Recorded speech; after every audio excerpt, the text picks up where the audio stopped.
Hello दोस्तों, most welcome on my YouTube channel as a motives. मेरा ये channel education को समर्पित चैनल है। इस पर मैं BSTC से रिलेटेड क्लासें अपलोड कर रहा हूँ।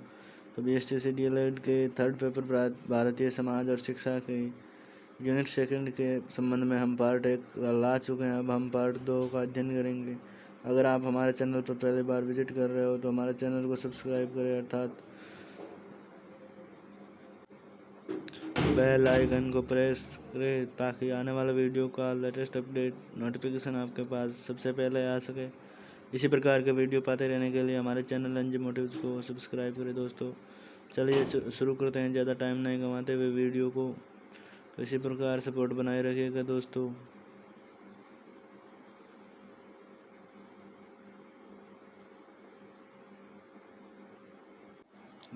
अब हम अध्ययन करते हैं।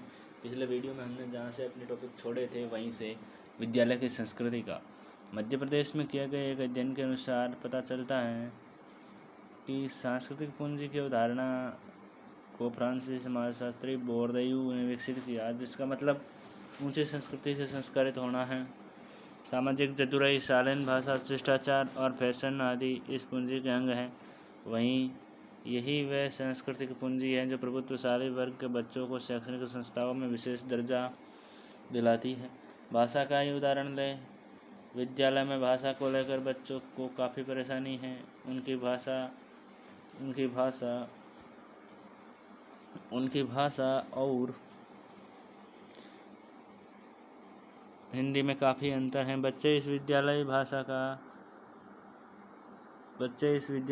का उपयोग दोस्तों कहाँ करते हैं, देखिएगा।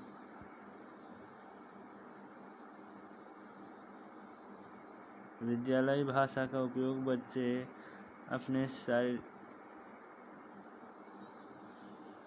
विद्यालय में भाषा को लेकर बच्चों में काफ़ी परेशानी है। उनकी भाषा और हिंदी में काफ़ी अंतर है। बच्चे इस विद्यालय भाषा का उपयोग अपने घर में नहीं करते। इसके चलते वे कक्षा में बोलने से घबराते हैं। उनकी संप्रेषण क्षमता का विकास नहीं होता, शैक्षणिक विकास रुक जाता है। कक्षा की भाषा को न समझ और बोल पाने से वे कक्षा में कटाव महसूस करते हैं। ऐसे बच्चों का अलग से ही समूह बन जाता है। इस तरह विद्यालय की अपेक्षाओं के मापदंड और बच्चों के घर की स्थिति में गहरा फर्क है। विद्यालय लगाने वाले सभी विद्यालयों में निर्धारित है।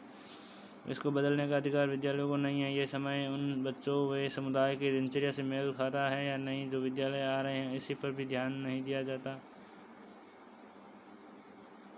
ग्रामीण इलाकों में बच्चे को मवेशी चराने या कृषि कार्य में मदद करनी पड़ती है। लड़कियां के जिम्मे घर के काम होते हैं। एक तरह से बच्चों के लिए घर में काम अनिवार्य है। विद्यालय का शैक्षिक कैलेंडर अगर समुदाय के अनुरूप हो तो विद्यालय में बच्चों की भागीदारी बढ़ेगी, इसमें कोई शंका नहीं है।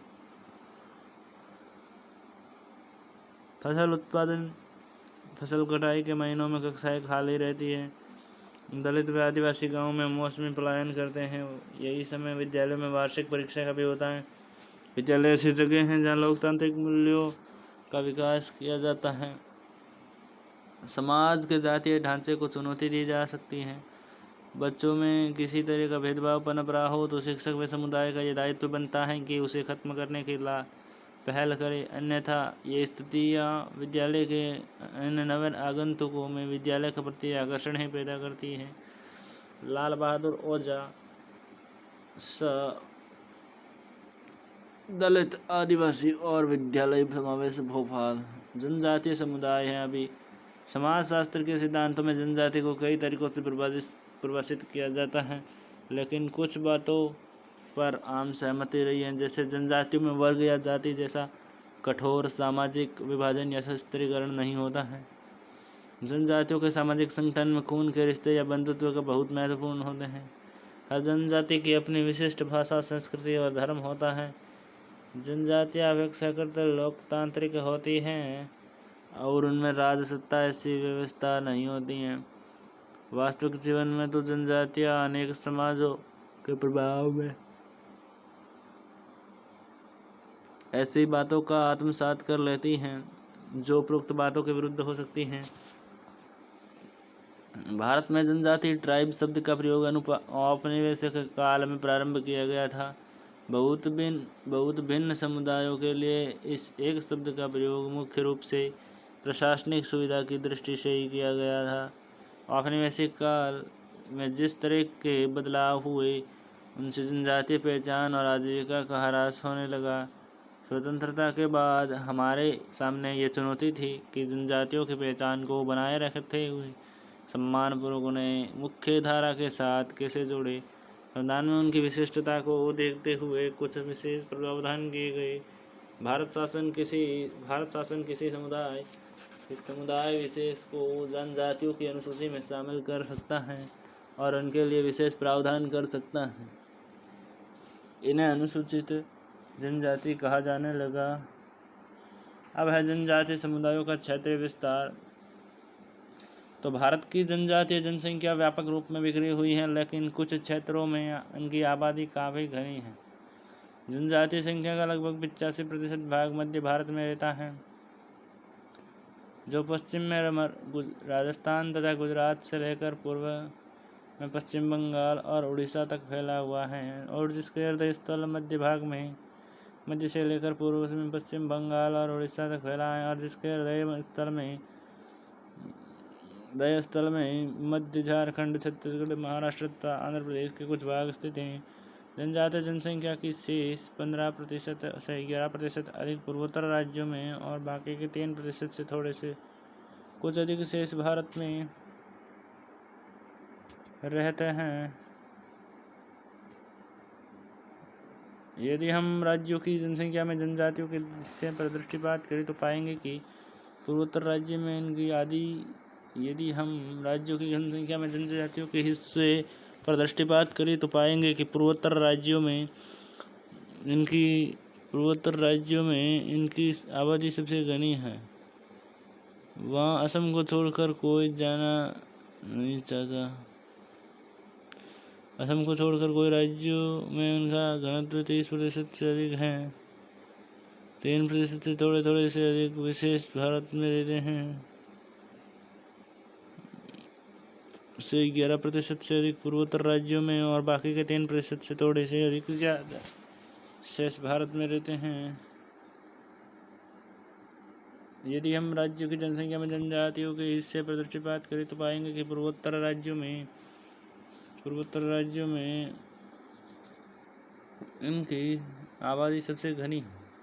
वहाँ असम को छोड़कर सभी राज्यों का उनका घनत्व 30% से अधिक है, और अरुणाचल आबादी सबसे घनी है।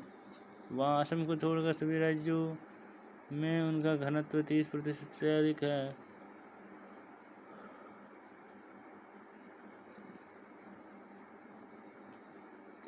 वहाँ असम को छोड़कर सभी राज्यों में उनका घनत्व 30% से अधिक है, और अरुणाचल प्रदेश, मेघालय, मिजोरम और नागालैंड जैसे कुछ राज्यों में तो जनजातीय आबादी 60% से अधिक और 6% तक है, अधिक और 95% तक है।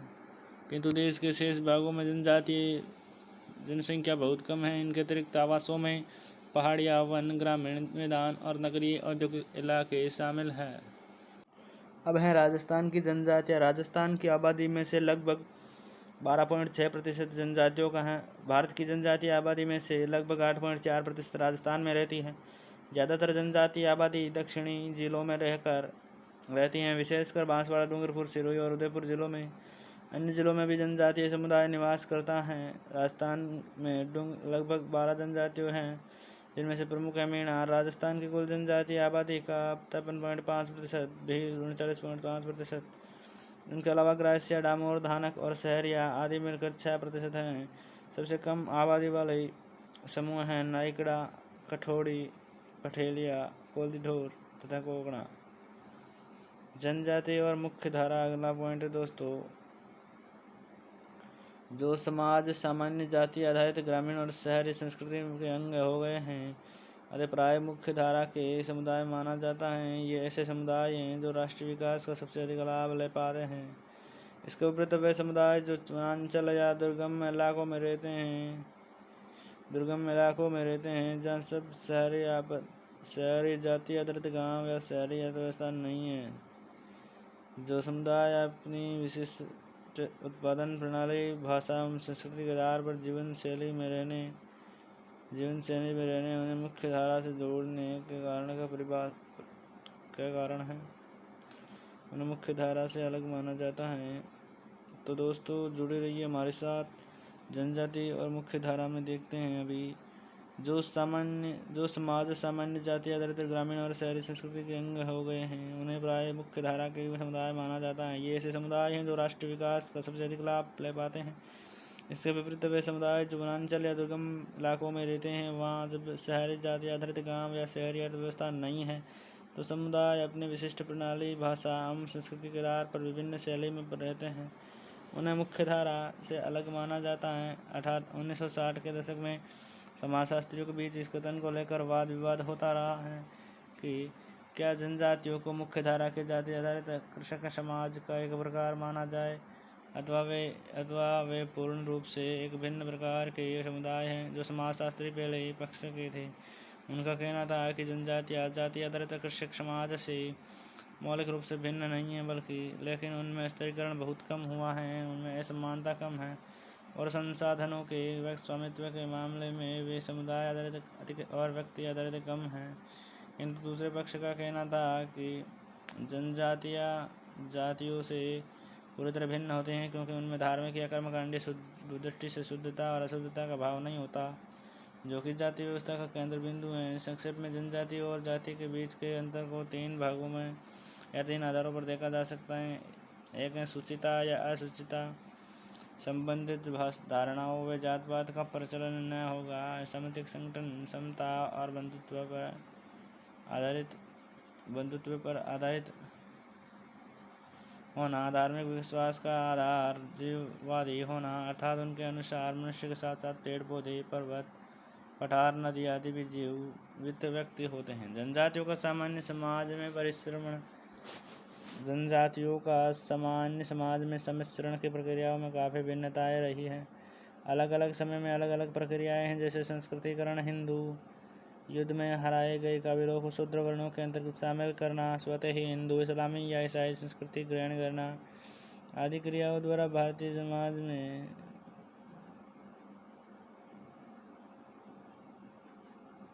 लगातार ये देखने को मिलता है कि विविध जनजातीय समूहों को हिंदू समाज के जाति अधिक्रमण के विविध स्तरों पर आत्मसात कर लिया गया, उनके जंगलों का सफाया कर दिया गया और उनकी ज़मीनों पर बहुजातीय गांव बसा दिए गए।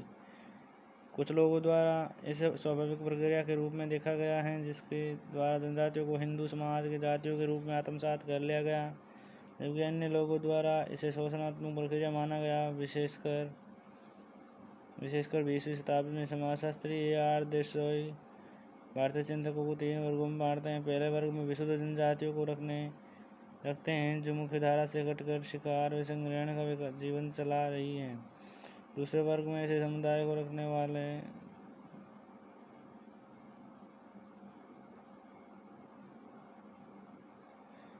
समाजशास्त्री A.R. देसाई भारतीय राजनीति जनजातियों को 3 वर्गों में बांटते हैं। पहले वर्ग में विशुद्ध जनजातियों को रखते हैं, जो मुख्य धारा से कटकर शिकार व संग्रहण का जीवन चला रही हैं। दूसरे वर्ग में ऐसे समूहों को रखते हैं जो मैदानी समाजों के संपर्क में रहे। तीसरे वर्ग में सबसे अधिक समूह हैं जो विचित्र बदलाव की स्थिति में फंसे हैं, उन्हें पिछड़े हिंदू के रूप में जाना जाता है और बंधुआ मजदूरी के कारण वे अपने जनजातीय जीवन से उखाड़ दिए गए हैं। ये नाम मात्र के लिए जनजाति रह गई है, अर्थात ये डेली रूटीन का कार्य है कि जनजातियों। हमारे चैनल से जुड़े रहिए। हम पढ़ेंगे राजस्थान की जनजातियों में जनजाति और मुख्य धारा। दोस्तों ये हमने पृष्ठ पढ़ लिया है। तो जैसा कि आप सभी को पता ही होगा, BSTC के अभी एग्ज़ाम चल रहे हैं। वैसे तो अपने को ज़्यादा कोई अड़ेक लेने की बात नहीं है, फिर भी अपने को तैयारी फुल रखनी चाहिए अपनी। अब राजस्थान की जनजातियाँ हैं, जनजाति और मुख्य धारा हैं आदि का अध्ययन गहराईपूर्वक किया जाएगा। अब अगला प्रश्न है मुख्य धारा के समुदायों का जनजातियों के प्रति रवैया। देखिए दोस्तों, अब देखते हैं कि मुख्य धारा के समुदाय हैं जो उनका जनजातियों के प्रति क्या रवैया है। औपनिवेशिक युग के प्रारंभिक समाजशास्त्री जनजातियों को पृथक और स्वपर्याप्त, इंडिपेंडेंट एंड सफिशिएंट के रूप में वर्णित किया गया था। लेकिन उपनिवेशवाद उनकी दुनिया में बुनियादी परिवर्तन ला रहा था। अंग्रेजी लगान व्यवस्था के चलते जनजातियों को बाहर के साहूकारों से पैसे उधार लेने पड़े और अपने जीवन में साहूकारों की घुसपैठ का सामना करना पड़ रहा था। वे गैर जनजातीय जमींदारों व कृषकों के हाथों अपनी ज़मीन खोते जा रहे थे। वनों के आरक्षण की सरकारी नीति और खनन कार्यों के प्रारंभ हो जाने से वनों तक उनकी पहुंच में भी खत्म होती जा रही थी। औपनिवेशिक सरकार ने वनों के व्यापारिक उपयोग पर जोर दिया और वनों की कटाई को प्रोत्साहन दिया। इन नीतियों का आदिवासी समुदायों पर बहुत बुरा प्रभाव पड़ा और 18वीं-19वीं शताब्दी में जनजातीय इलाकों में अनेक विद्रोह हुए। फलस्वरूप अंग्रेजी शासन ने उनकी रक्षा के लिए नीति बनाई। औपनिवेशिक सरकार आदिवासी अंचलों को अपवर्जित और आंशिक रूप से अपवर्जित इलाके घोषित कर दिए, जहां गैर जनजातीय लोगों का प्रवेश या बसना पूरी तरह निषिद्ध या नियंत्रित था। आगे दोस्तों अपने पॉइंट राष्ट्रीय विकास बनाम जनजातीय विकास।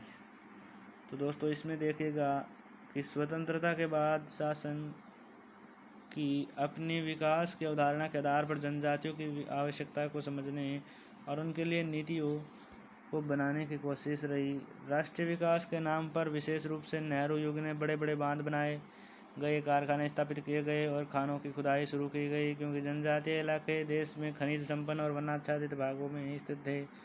इसलिए जनजातीय लोगों को शेष भारतीय समाज के विकास के लिए अनुपात से बहुत अधिक कीमत चुकानी पड़ी। इस प्रकार के विकास से जनजातियों की कीमत पर मुख्यधारा के लोग लाभान्वित हुए। खनिजों के दोहन और जल विद्युत संयंत्रों की स्थापना के लिए उपयुक्त स्थल जनजातीय इलाकों में स्थित थे। इस कारण जनजातीय लोगों से उनकी जमीनें अधिग्रहित करने की प्रक्रिया शुरू हो गई थी। अधिकांश जनजातीय समुदाय वनों पर आश्रित थे, इसलिए वन छिन जाने से उन्हें भारी धक्का लगा। जमीनों पर निजी मालिकाना हक या स्वामित्व दिए जाने से भी जनजातीय लोगों पर प्रतिकूल प्रभाव पड़ा, क्योंकि उनके यहाँ समुदाय आधारित सामूहिक स्वामित्व की प्रथा थी और उसके स्थान पर नई व्यवस्था लागू किए जाने से उन्हें हानि उठानी पड़ी। इसका हाल ही एक और उदाहरण नर्मदा पर बनाए जा रहे बांधों की श्रृंखला है। इस परियोजना से होने वाला लाभ जनजातीय लोगों की तुलना में अन्य समुदाय एवं अन्य इलाकों में अधिक दिखाई देता है। दोस्तों आगे देखते हैं कि जनजातीय लोगों की घनी आबादी वाले अनेक क्षेत्रों और राज्यों का विकास के दबाव के कारण गैर जनजातीय लोगों के भारी संख्या में बाहरी लोगों के आकर बसने की समस्या से भी जूझना पड़ रहा है। इसके जनजातीय समुदायों के छिन्न भिन्न होने की दूसरी संस्कृतियों के हावी हो जाने का खतरा पैदा हो गया है। उदाहरण के लिए झारखंड के औद्योगिक इलाकों में वहाँ की जनसंख्या में जनजातीय अनुपात कम हो गया है, लेकिन सबसे अधिक विकट परिस्थिति संभवतः पूर्वोत्तर क्षेत्रों में उत्पन्न हुई। वहाँ त्रिपुरा जैसे राज्य की जनसंख्या में जनजातीय लोगों का अनुपात एक ही दशक में घटकर आधा रह गया, जिसके परिणाम स्वरूप वे अल्पसंख्यक बन गए। अरुणाचल प्रदेश द्वारा भी ऐसा ही दबाव महसूस किया जा रहा है। दोस्तों अब देखते हैं समकालीन जनजातीय पहचान क्या है। दो प्रकार के मुद्दों ने जनजातीय आंदोलन को बढ़ावा देने में सबसे महत्वपूर्ण भूमिका निभाई। पहले प्रकार के मुद्दे वे हैं जो भूमि तथा विशेष रूप से वनों जैसे अत्यंत महत्वपूर्ण आर्थिक संसाधनों पर नियंत्रण से संबंधित हैं, और दूसरे प्रकार के मुद्दों को संबंध सांस्कृतिक पहचान के मामले से हैं।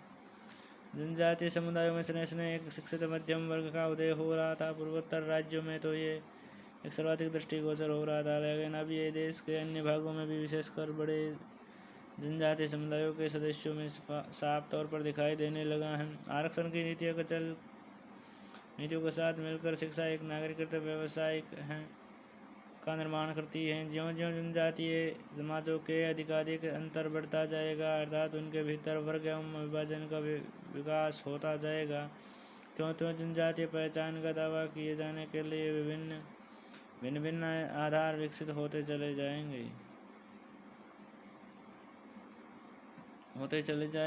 अब जनजातियों में उनके मध्य वर्गों से एक नई जागरूकता की लहर आ रही है।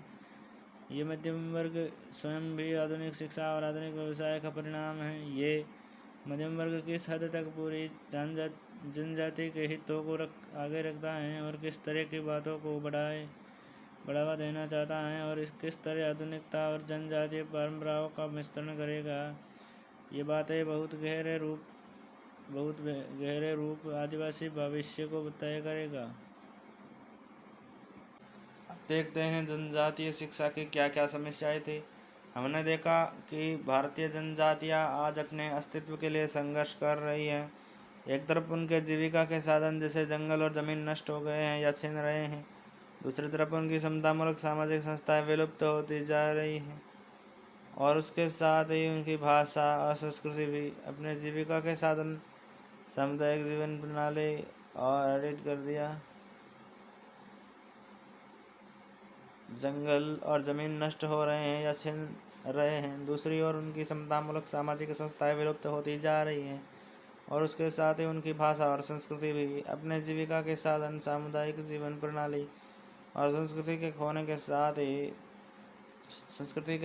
साथ बंधुआ मजदूरी व घुमंतू मजदूरी करने पर विवश हो गए। इसके पीछे एक प्रमुख कारण उन समुदायों में शिक्षा का कमतर प्रयास रहा। उनमें से एक बहुत ही छोटा तबका ऐसा उभरा है जिनसे आरक्षण और आधुनिक शिक्षा का फायदा उठाया है और मध्यम वर्गीय जीवन की आशा करता है। इस अंश में हमने आदिवासियों के शिक्षा के अनुभवों को पढ़ा ध्यान से। तो आगे हम देखेंगे राजस्थान की विविध जनजातियों में से धानक 62%, व मीणा 52% समुदायों में अपेक्षाकृत अधिक साक्षर लोग हैं। बच्चे अपेक्षाकृत अधिक विद्यालय त्याग रहे हैं, खासकर बालिकाएं। दोस्तों, आदिवासी शिक्षा में समस्याएं और योजनाएं देखते हैं। अभी आदिवासी शिक्षा में समस्याएं और योजनाएं, चलिए जुड़े रहिए हमारे साथ। हमारे यूट्यूब चैनल एनजे मोटिव पर अगर पहली बार विजिट किया है तो सब्सक्राइब करके बेल आइकन को ज़रूर प्रेस करें, ताकि आने वाले हर वीडियो का नोटिफिकेशन आपके पास सबसे पहले आता रहे। आदिवासी शिक्षा में समस्याएँ और योजनाएँ इस प्रकार हैं कुछ। हमारे देश में आदिवासियों की शिक्षा के समक्ष कुछ विशेष चुनौतियाँ रही। सबसे अहम बात यह रही है कि 1990 के दशक तक सुदूर आदिवासी अंचलों में बहुत कम विद्यालय खुले थे। आदिवासी समुदाय जंगलों के बीच और दुर्गम इलाकों में रहते थे और आमतौर पर बहुत छोटी बस्तियों में दूर दूर रहते। ऐसे क्षेत्रों में विद्यालय खोलने के लिए पर्याप्त प्रयत्न नहीं किए गए। ये कारण यह भी था कि उन क्षेत्रों में मध्यम वर्ग के शिक्षक जाकर नहीं रहना चाहते थे, जहाँ सड़क भी नहीं, अस्पताल नहीं, मध्यम वर्गीय शिक्षा, बाजार आदि व्यवस्था नहीं थी। इस कारण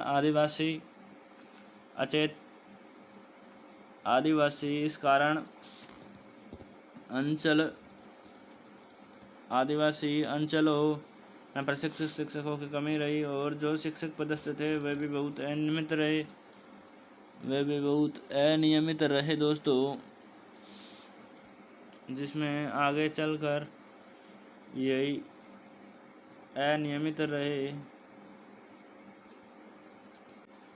जो शिक्षक उन विद्यालयों में काम करते थे उन्हें ये विश्वास नहीं था कि बच्चे पाठ्यक्रम के किताबी ज्ञान को सीख सकते हैं या भी कि शिक्षा उन बच्चों के लिए किसी भी तरह उपयोगी होगी। उन समुदायों में पहले से इस तरह का कोई निश्चित नज़र नहीं आ रहा है।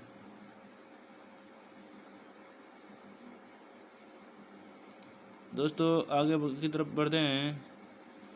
प्रशिक्षित शिक्षकों की कमी रही और शिक्षक पदस्थ थे वे भी बहुत अनियमित थे। जो शिक्षक उन विद्यालयों में काम करते थे उन्हें ये विश्वास नहीं था कि वे बच्चे पाठ्यक्रम के किताबी ज्ञान को सीख सकते हैं या फिर यह भी कि एक शिक्षा उन बच्चों के लिए किसी तरह उपयोगी होगी। उन समुदायों से पहले से कोई शिक्षित तबका नहीं था जो शिक्षक का काम कर सके। तो दोस्तों, ऐसे में उन इलाकों में केवल धर्म या राजनीतिक विचारों से प्रेरित लोग शिक्षक बनकर जाना चाहते थे। ऐसा मिशनरी है, रामकृष्ण मिशन है, गांधीवादी है, शिक्षाविद हैं।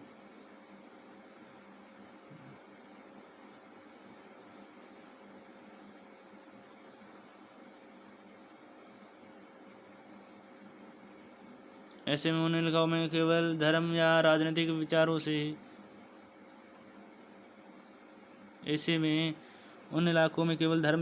विचारों से प्रेरित होकर लोग शिक्षक बनकर जाना चाहते थे। रोचक बात यह है कि ये विचारधारा केवल भारत में ही प्रचलित नहीं थी, बल्कि विश्व में अधिकांश देशों में आदिवासी रहते थे वहाँ पर भी कुछ ऐसी ही तरह व्याप्त थी, ऐसी मान्यताएं थी। 1980 के दशक में विश्व भर में आदिवासियों को अपने हितों की रक्षा में आंदोलन हुए। इनके दबाव के कारण विश्व भर में आदिवासी संस्कृति और उनके विशेष शिक्षा के अधिकार के प्रति एक संवेदना विकसित हुई। फलते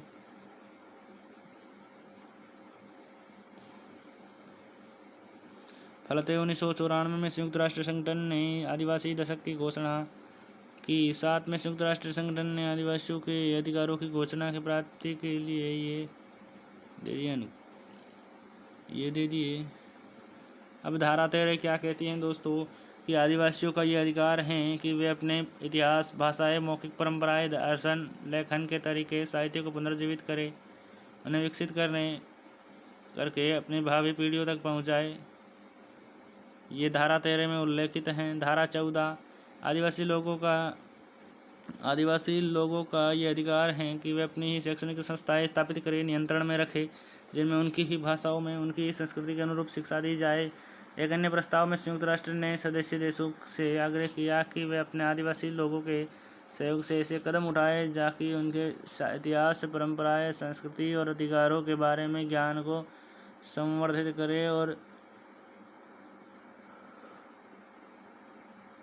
प्राथमिक विद्यालय से लेकर उच्च शिक्षा तक उनका समायोजन करें और शिक्षकों के प्रशिक्षण में इस और विशेष ध्यान दें। इस नई सोच के बनने में भारत का भी योगदान था। उसका असर भारत पर भी पड़ा। 60 के दशक में 80 के दशक में आदिवासी अंचलों में विद्यालय खोलने के लिए विशेष प्रयास शुरू हुए। इसकी एक महत्वपूर्ण पहल राजस्थान की शिक्षाकर्मी परियोजना भी थी। इसमें यह मान्यता थी कि वंचित समुदायों में वंचित शिक्षा देने के लिए वंचित तरह के प्रयास किए जा सकते हैं। अलग अलग तरह के प्रयासों की ज़रूरत है। जहाँ तक संभव हो स्थानीय समुदाय के ही शिक्षा है। पाठ्यक्रम में लचीलापन हो और स्थानीय संस्कृति और समस्याओं पर केंद्रित विश्व पाठ्य सामग्री हो। विद्यालयों के संचालन में स्थानीय समुदाय की वास्तविक भूमिका हो आदि। लेकिन इस नीति को बगैर पर्याप्त तैयारी के जब भी देश में लागू करने का प्रयास किया तो इसका सही मतलब निकाला गया और आदिवासियों के लिए कम खर्चे में कम गुणवत्ता की शिक्षा उपलब्ध कराना। अब दोस्तों इसी प्रकार हमने ये इकाई पूरी कर ली। इकाई 2 से रिलेटेड सभी महत्वपूर्ण प्रश्नों का हमने इस वीडियो में समेकन किया, समाहित किया। तो इसी प्रकार के वीडियो इस सब्जेक्ट के संबंधित पाने के लिए हमारे यूट्यूब चैनल एनजे मोटिव्स को सब्सक्राइब करें और बेल आइकन को प्रेस करें ताकि आने वाला हर एक वीडियो का अपडेट आपको पास सबसे पहले पहुंचे। तो दोस्तों वीडियो देखने के लिए धन्यवाद। अपने दोस्तों के साथ वीडियो को शेयर ज़रूर कीजिएगा, उनकी भी मदद हो जाए।